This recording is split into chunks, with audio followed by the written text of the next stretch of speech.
કૌભાંડ સામે આવ્યું છે, જેમાં 2.79 કરોડનું શિક્ષણ વિભાગમાં મસમોટું કૌભાંડ આચરવામાં આવ્યું। બોગસ બિલો રજૂ કરી અને 2.79 કરોડનું આ કૌભાંડ આચરવામાં આવ્યું છે,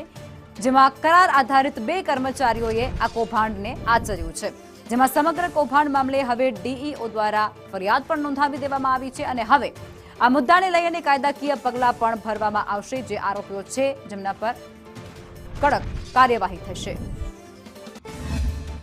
જે જિલ્લા પ્રોજેક્ટ કોઓર્ડિનેટર શ્રી સમગ્ર શિક્ષાની કચેરીમાં ફરજ બજાવતા પૂજનભાઈ જોશી તથા નીતિનભાઈ પટેલ